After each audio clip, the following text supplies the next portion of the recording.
I see Aaron's there. Okay, so let me pull up my little agenda. So today's pretty informal. Looks like several of you, if not most of you, have gotten a good start in taking a look at the authoring platform. So thank you for that. So we're just going to take a look at what you've done so far. Maybe take a look at the 2-page spreads, talk about titling. I think you guys have mostly got tagging down pretty well, but we'll just make sure that everybody's on the same page. And also, more importantly, titling. Just give you guys an opportunity to ask questions. So why don't we, I'm going to share my screen, and then we can open it up to looking at the, let's see, am I showing my screen already? Yep. Yeah, I see it. The question is, which screen am I showing? I'm just showing I'm seeing your desktop. Yes, that Yeah, that's what I see too. This one? Okay, this is the one I want to be showing. Okay, so let's look at the authoring platform. If I move this here, does it switch over to there? I see it. Yeah, Yahoo. Okay, great. Yeah, I see your web page. Okay. So I see Jana, Michael. Okay, so John, I don't see anything here from you yet, but we know that you did have Number 5 is his. Oh, number 5. My apologies. Let's see. Oh, that looks pretty good. Okay, so it looks like everybody has had a chance to do at least a little bit of work in the authoring platform. So let's just take a look at a few of these. I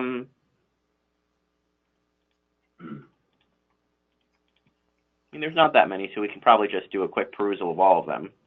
There's only 6 or 7. Okay. So, of course. So start from the end and go back to this one at the end. Which one? This one? Yeah. Okay. Of course, we need to know who did what. Well, we can see who did it. Oh, where's the? Oh, you mean in the tags? Right. So Okay. This is Jana. She did wonderful markup. Let me just go back here. Mm-hmm. Add timeline from page 7, very clear, and then you use the timeline to put these events from the earliest coming to the. Kyle, you might need to be a little bit louder. Lovely. So yeah, Jana, this looks pretty good. The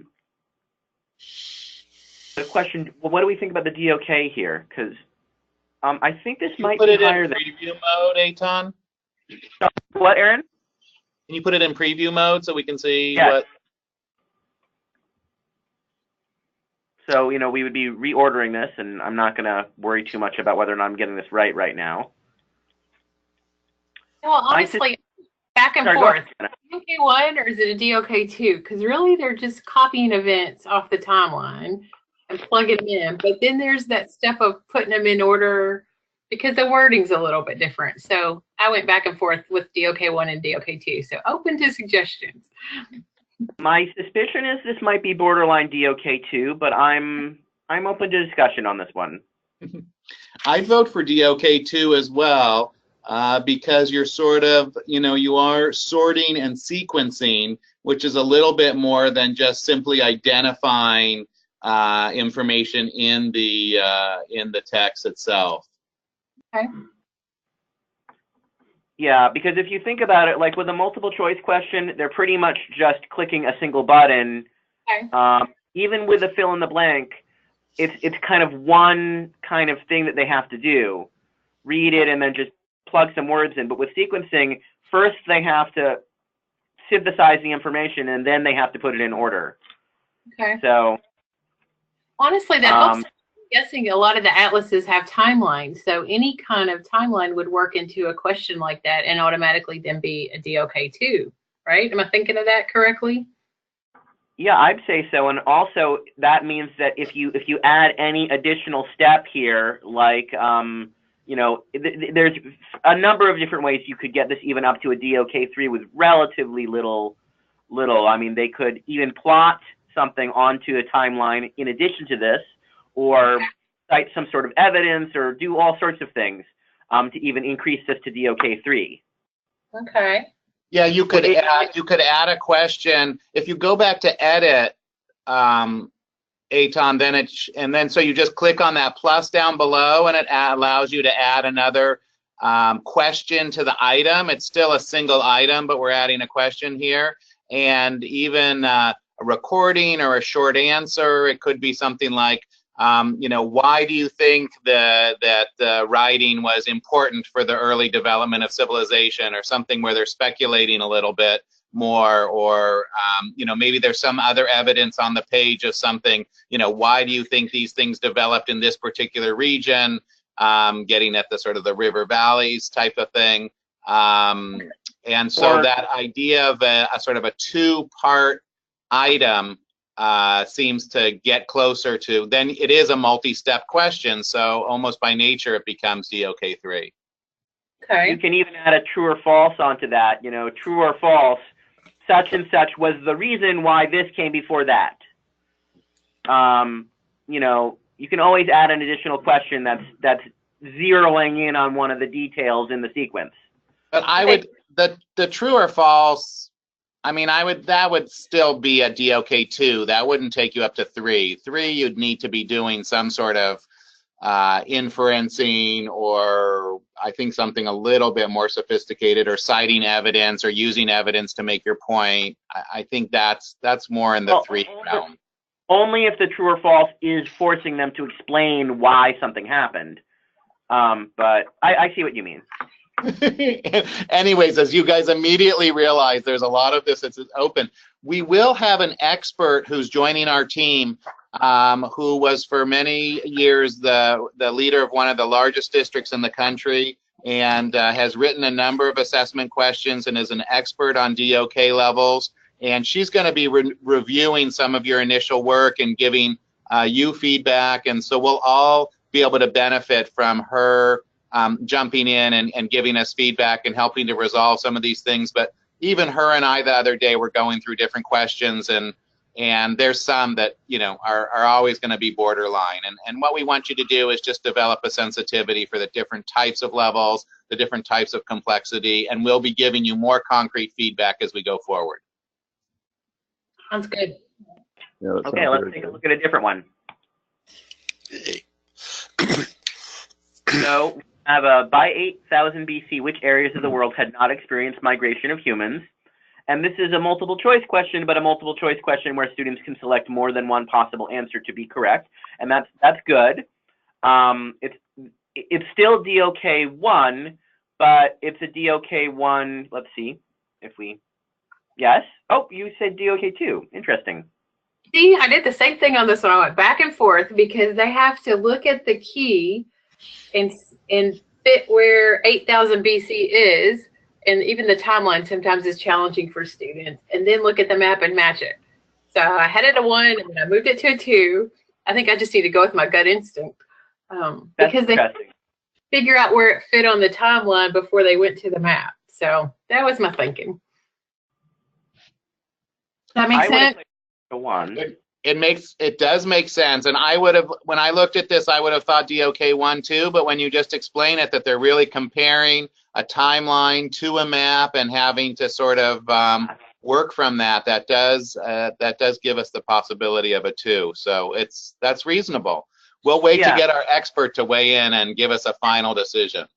And I think also we can't necessarily review these in a bubble without looking at the source material to understand what the students need to look at in order to answer the question. The question on its own probably isn't enough. Now let me ask a question of Kyle. You were looking at the 2-page spread, Jana, of the atlas, and I think we're cutting up the pieces. So it's really insert map. You just say insert map A, but it sounds like we need to have more than map A. We need to have the timeline also available to the students. Well, honestly, the key that goes with that one has the key that goes with map A has what they need to know. So I don't think they need the timeline at the top. Okay, good. That's just an important thing. Remember, we're cutting up the pages. So even if you see something that looks like it goes together on a 2-page spread, The map in question. perfect. So it has in the legend, I guess, and The markup was great, so I could just go in there and I put the map on there, and it was perfect. This is the same map as the other question. okay, great. Okay, good. Just something to be careful for. Well, then I had a second question that went with it, and I wasn't sure how to put that with it. So you'll see, I called it, because I didn't know what to call it, migration number 2 or something. But I think now it needs to go under that visual. Is that correct?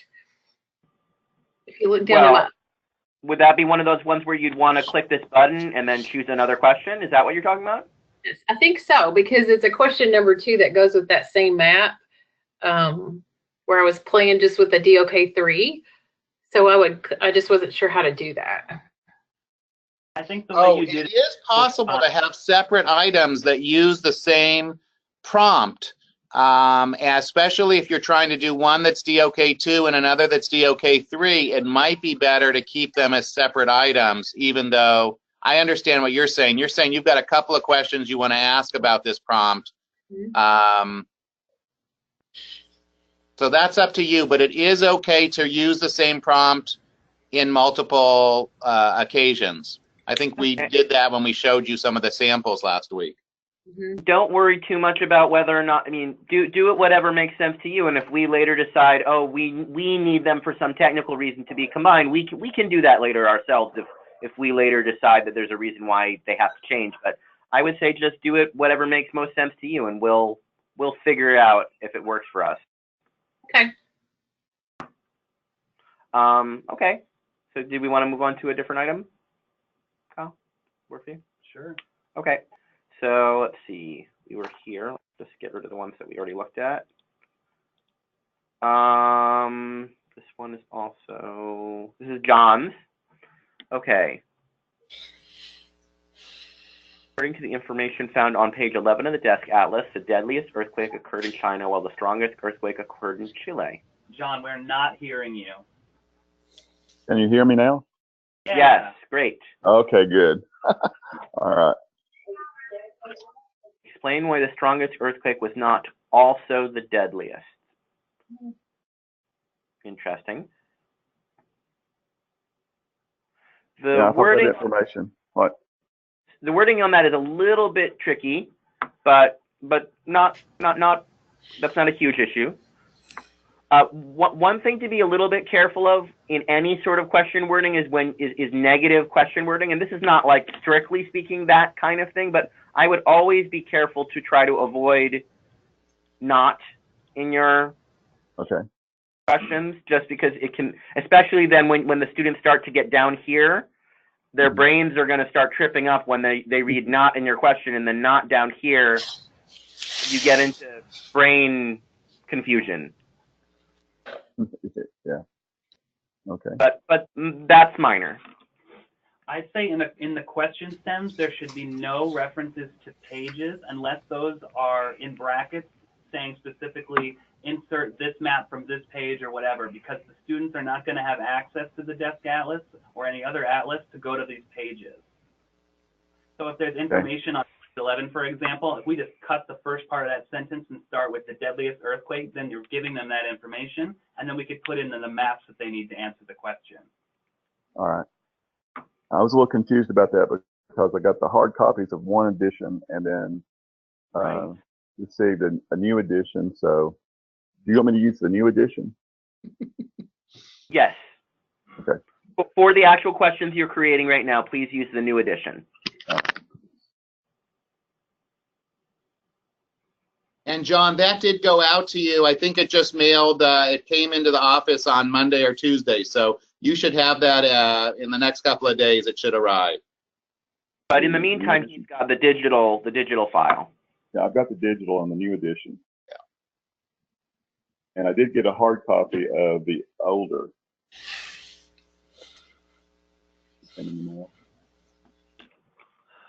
Okay. So this question seems fine. Is it your intention that the students can pick more than one of these explanations? Yes. And there I was looking at, from a point of view, they not look at it the last two items, I think. Yeah, I mean, from a technical perspective, you did everything fine. I just wanted to make sure that you had definitely intended for them to be able to pick more than one. And Yeah, I think in the options, that was one of the things, and I clicked on that, and it allowed two choices to be made. Right. I'm wondering whether or not it's going to be intuitive for students to think about there being more than one explanation for something. But certainly there's no, we might want to include in the instructions that there can be more than one, but it's just something we should think about. Yeah, the DOK, I've been doing some training with another agency on DOK, and that was one of the things that they're trying to get us to do in the school system is having students do from multiple perspectives, come to the same conclusion, but from different viewpoints. Oh, yeah, no, I think it's a great idea, the question. I'm the only thing I'm debating is whether or not we should include a note telling students that they can pick more than one. Yeah, I would think that would be good to do that. Yeah. So in let's something try like and be as clear as possible in our instructions. That's always try and think twice about that. but yeah, I think you might be right that this is, I mean, DOK 3 is always tricky when we don't have multiple parts to the question, but there are some examples where the students have to do very complex thinking. Like first they have to think about how strong the earthquake is, and then they have to think about how deadly the earthquake is, and then they have to look at multiple different explanations of the earthquakes, and and then choose the ones, more than one, that might be correct. So I would say that that's quite possibly DOK 3. I agree. Which is good, because I would personally love to see more DOK 3s that don't have multiple parts to them. Not that I'm opposed to those, but if we can fit a DOK 3 into a single, part, that's great.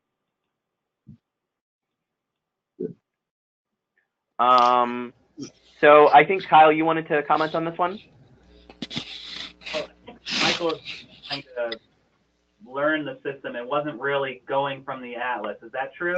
That's correct. You're out. Mm-hmm. Yeah, I think the next one was fun, actually. This one.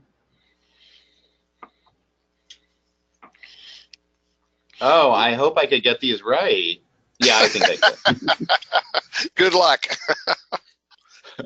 Right. These aren't really connected to the atlas. I wanted to play a little bit with the authoring platform before I actually started writing. So let's, and like I say, these are more basic level. So I would say this one is a DOK 1. If these were actually connected to each other, well, yeah, it probably would still be a DOK 1, because this is not really enhancing, this is not increasing the complexity of it in any way. And that's my fault too. I actually meant that to be a separate question, and I just clicked the plus and it put it with the same item. That's why I wanted to play around a little bit with the authoring platform before I actually started writing questions. So the question about the United States is in the Eastern Hemisphere, that actually should be a separate item even. Okay. Mm-hmm. So and that's my fault. No worries. You guys are all aware that you can also choose images as your matching selection. And in the email that I sent you just a little earlier today, let me pull that up. This one, let me see if I can pull it up. Oops. Is one of the ones that we often like to show, that where instead of having just a word, you can drag an image. Now, this isn't specifically related to atlases, but you can do exactly the same thing with an atlas. So just keep in mind that it's the kind of thing that you can do if it's appropriate for your question. Let's take a look at some of the other ones that we also like.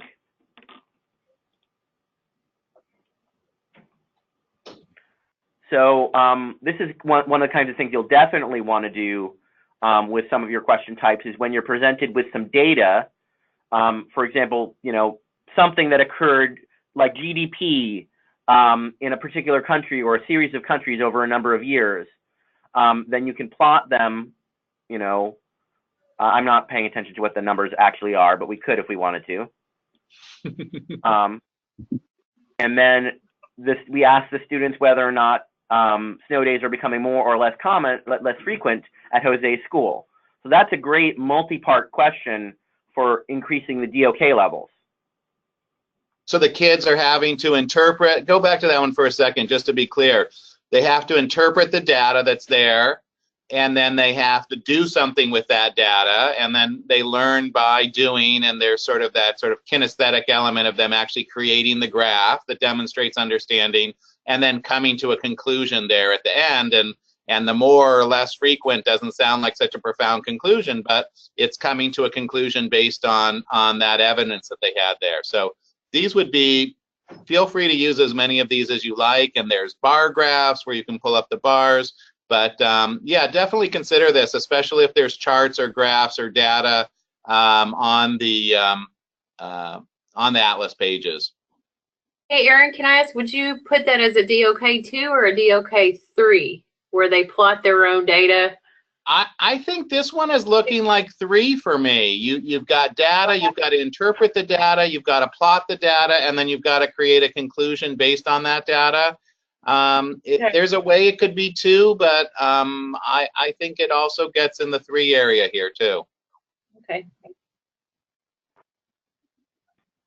And another one we like, and whether or not this is going to be one that you guys are going to use a lot, it's hard to say, but we like this one because, oh, hold on.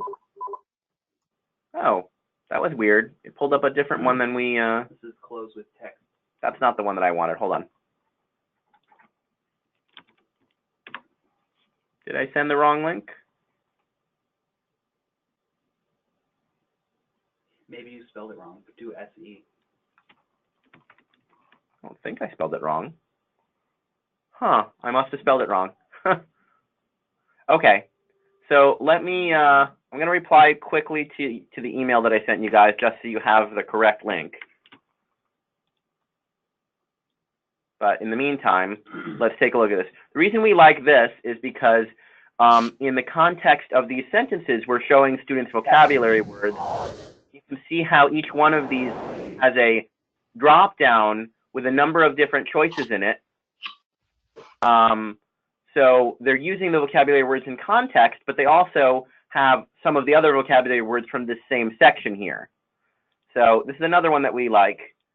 How much you're going to need to do vocabulary, paragraph kind of things with the atlases. I mean, there might be places where that sort of thing is done, but just one of the things that, I mean, you just saw a very similar exercise where there weren't drop downs.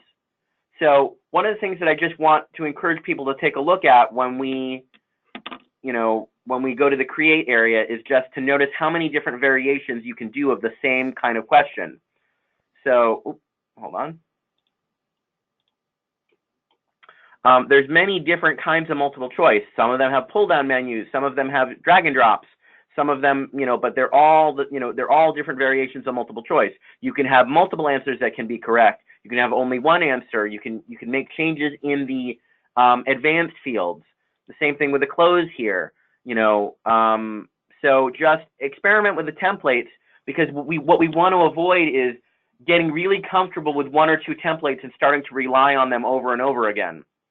Because that's something that we do tend to notice, is that people end up picking 3 or 4 templates and then just using them over and over again. I'd really like to see people using a large number and always trying to find ways to incorporate new little changes here. So like we've seen all sorts of innovations, like is it here, the audio recorder, where we can ask students to record their, you know, an audio using a microphone. We've seen timelines and graphs, labeling. So, I mean, those are just a few of the different kinds of things. So, Kyle, do you want to talk a little bit about titling and tagging? Well, it looks like all of them have tagged correctly. So let's pull up one of the... And fully. Let's get rid of that. Make sure Kyle's close to the microphone. It's a little hard to hear him. Okay. Well, this is kind of taped down, Kyle, so do you want to either talk a little louder or get a little closer? Well, it looks like everyone has tagged completely and accurately. We'll send out specific instructions for titling in a response to this meeting in an email, but basically it'll be the title of the atlas, followed by a colon, and then the unit number, the lesson number, and then the question number. So if you're doing a 2-page spread and it has 4 items, it'll just have, 1, 2, 3, 4 at the end, depending on which one it is. So basically, actually, on the top here, World History Atlas, Unit 1, Lesson 1 timeline, it's very close to what the final title structure will be.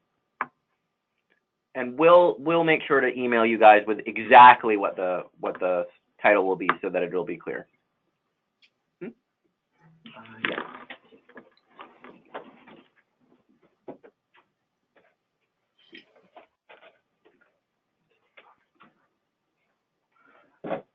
Okay, so let's see. Let's go back to our agenda. Eitan, before you, could you just show them the in the math? There's I guess a line that could be a timeline. I like what Jana did, where you order the things on a timeline, but I wanted to make sure we saw. Maybe is it math? Maybe it's not in the math area. Maybe it's the graphing area. Yeah, the number line with plot. This one also occurred to me. It's sort of in the math world, but you could use this to relabel the different. Instead of having numbers there, you can set them, I think, to words and stuff like that. And then I don't know if this is the right one, but there's something where you would like drag things to the line. Well, we had an example like that, didn't we? Go back. Okay. And graphing. That bottom left one, yeah. So Yeah, number line with drag and drop. Right. So here's where we could create dates, and you could take something instead of taking a spread where you've actually got a timeline on the page, looking at information there and thinking about what if a student needed to create a timeline. I think that idea of sequencing is pretty important, and it's a good way for them to interact with the content and have to think about it. I'd say it'd be a minimum level 2 and potentially get you into a level 3 if maybe you added an extra step there or something. So please consider that one, especially not just in recreating a timeline that they're looking at, but maybe creating one from information that's there, or sequencing, the height of the mountains, which are the highest mountains here. Maybe there's other ways you could do stuff like that, but I like that one, so I wanted to make sure we saw it. Aaron, is there an easy way to change the numbers on the number line from 1, 2, 3, 4 to say years or Where? I think there must be. I don't see it with, let's see, minimum values. There's values. Or would it be under more options? It has to be numbers. Can it be That changed it to numbers. Yeah, there's 1980 to 2000. So now, whoa. Down there. So now I wonder, can you expand the line so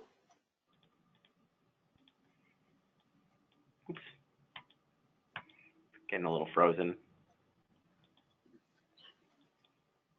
Yeah, so anyways, you can see there how what makes sense and the limit and what's under more options if we click on that. Hold on, sorry, I'm a little frozen. A little frozen. Is that like a little pregnant? Scoring, penalty, layout. Here's the layout. Maybe the layout had the width. I don't know whether that's the width of the whole question or whether that's the width of the line. Line position. It looks like you've got some important controls there. Show ticks, don't show ticks, snap to ticks. or would it be better, I don't know exactly how to explain this, but would it be better just to explain what I would want on a timeline and have the art department or whoever's going to actually do the editing do that, or Yeah, is it I easy? mean, we'd rather have, they're going to be inserting the images, but we don't want to have them do too much interpretation. Okay. But, if you come up with something you want to try, let us know, and we'll evaluate it as a one-off. And if it looks good, maybe it'd be worth the work. Okay. I could always shoot you an email on it anytime. Yeah, anytime. Hey, Aaron, take a look at this one. Mhm. I can't get it quite formatted right, but I think it's a really clever idea. What do you think? We'll take any of those questions. We're happy for them. Go crazy. There's Okay. plenty we don't know about how all these advanced settings work on some of the more esoteric templates. So I certainly encourage people to play with the templates and play with those settings and see if they discover fun new things. Okay. We've certainly discovered new things from our existing authors. So, okay. So let's see, what were we talking about? We've talked about your work. We've talked about the DOK, tagging and titling. Do we want to talk any more about the spreads? What to talk about? There may not be anything more to talk about. Was everyone able to locate the activities in the existing atlases? Yes. Mhm. Yes. Okay. Okay, see you later, Aaron. So, okay, we've shown our favorite activities. So, I mean, I don't really have a whole lot more. Would you guys have questions you'd like to ask? My question's more like the timeline. I think we originally talked about all this being done in April. Are you thinking we'll move that back a little bit? Or I think you said there's something that you wanted to have so many questions done by a certain date. Any further discussion of that? So Kyle and I will examine our current timeline and see if we can modify and give a projected updates on milestones. So Okay. we'll get back to you on that, Okay. because I think Okay, that thank we may you. be a little bit behind those dates, but and we'll confer with Aaron on that. Because, I mean, I don't know that we're too far behind where we thought we would be, but we'll certainly check in and let you know about that soon. Okay. And then, what I had from our meeting, or from my notes from our last meeting, about 4 items per 2-page spread, a couple of DOK1s, 1 DOK2, and 1 DOK3. Does that sound right also, or? Yeah, Michael, I think that's accurate for the U.S. History Atlas. Okay. Each atlas has its own number of items. Okay. I would say DOK1, 1 to 2 DOK2, and 1 to 2 DOK3. Well, he's doing, like, for example, 4 items per 2-page spread. Oh, if you're doing 4 per 2-page spread, then yes, it would be Right. probably Okay. 2, 1, I would say. Okay, and you want 4 items per 2-page spread, and yeah, that's, and then we can use, the way I understood what Aaron said, like for the U.S. History Atlas, we can use some, not a lot, but some of the activities that were originally there for the DOK ones, most likely. Is that? You can use them for all of your DOK ones if you want to. Okay. Okay. I mean, I think that part of our time estimate is the assumption that you're going to be reusing the DOK ones. Mm-hmm. And of the DOK ones that are there, try to choose some of them are fun. There's some that are just fill in the blank, but there's a lot of matching on those worksheets that would convert really nicely into one of these templates. Okay.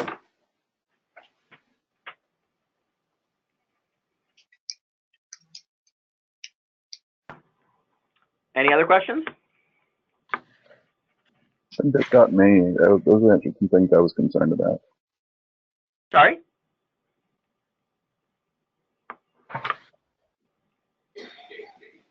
I didn't quite catch that. I'm good.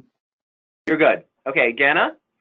Mine was still just like, juggling. As I look at like chapter 1, it has maybe 4 or 5 2-page spreads. So that means I would have 20 questions for chapter 1 if there are 5 2-page spreads. Am I thinking of that right? I believe Or Unit I'm sorry, 1. Unit- Yeah, Unit 1 in World History Atlas. I think there's 6 lessons in there, and 3 of those are 2-page spreads and 3 are 1-page spreads. So that's 18 items. Okay, Will migrate across the earth through Phoenician trade. got it. Okay, those are 1 page. I missed that. Yeah. So 4 pages have 2 pages have 4 items, and a 1 page has 2 items. Yep. Okay, got it. I do have a question. Okay. In the Desk Atlas, I don't think it's divided into chapters or units. That was one reason I used page numbers, because there wasn't anything to reference units, or how do you want me to do that? It's divided into sections and lessons in the student activities. Okay, so do it by section. Yeah, so in the world section, the first lesson is introducing the world, for example. Okay, yeah, I use that in my titling.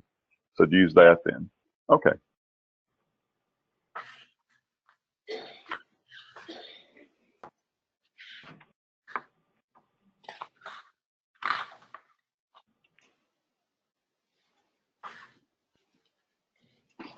Okay. Any more questions?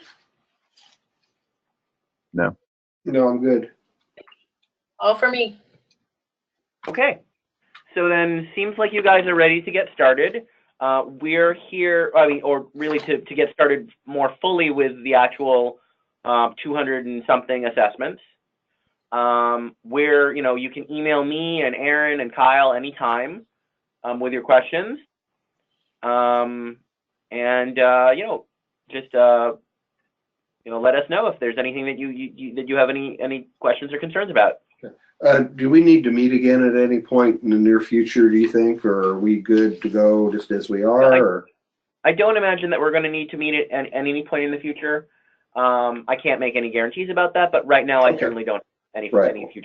I'm gonna say next Tuesday's probably out for me. I've got to do a couple webinars for Pam, so I'll be in GoToMeeting, but it'll be a little different than us. So I'd have to probably schedule for another day. I think we're good for now. Okay. Do they have their full contract? I believe so. Yeah. Okay. All right. Well, thank you, everybody. Okay. Well, thanks a lot. Okay. Bye. Thank you. Bye. Bye. Bye-bye.